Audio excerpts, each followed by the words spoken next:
We can call them change makers, we can call them catalyzers. I personally like entrepreneurs because it has a sense of action, of risk, of creation. Going against the grain of the company, you're trying to do something that either shouldn't be done or it's not your place to do it. Mm-hmm. So you're constantly either told that this isn't your job to do it, or this isn't a good idea, or why aren't you doing something else? The risk that entrepreneurs need to be very conscious of is that they become seen as the kind of do-gooder who's not thinking about making money for the company.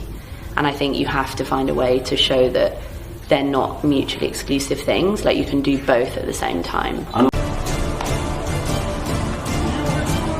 got to be resilient and know that what you're fighting for and the purpose and the belief that you have is the right thing to do. I couldn't not do it, I guess, is probably the best way to describe why I do it, because I think it matters. When you sit in a room with someone and they tell you to forget it, it's not going to happen, you've got to be able to go away and think, yeah, it is going to happen. No doesn't necessarily mean no. I know it's hard, I know it's difficult, I know I probably won't be able to do it, but I'm going to try. And in the trying, I will grow, I will change, I will learn things about myself. And even if I shoot for the moon and I miss, then I'll still hit the stars. That has to be a good thing. One thing really interesting and powerful, when a guy like me or other people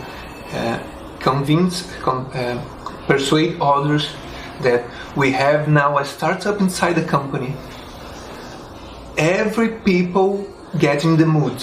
Every people want to work with me.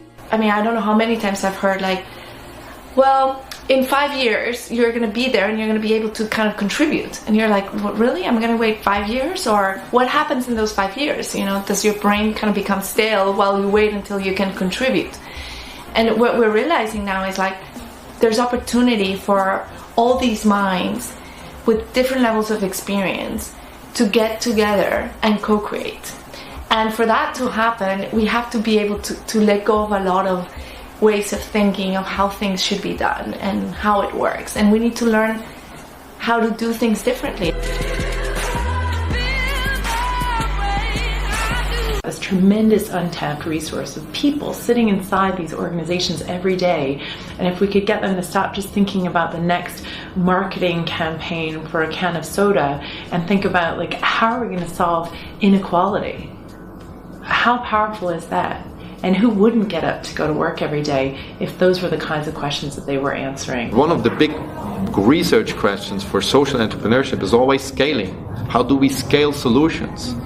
And I think the Grameen Bank scaled a lot. But they were founded in 76, and in 2006 they got the Peace Nobel Prize. So that's 30 years. When they got the Peace Nobel Prize, they had about 7.5 million customers. So 30 years for impacting 7.5 million customers.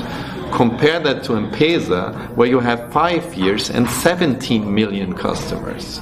So, as one entrepreneur told us, it's like, if you make a change, small change in a big organization, the impact can be huge. And here in Brazil, we're working with Coca-Cola. Now, how many million people are impacted by Coca-Cola every day? If you use this structure to do good, wow, the sky's the limit.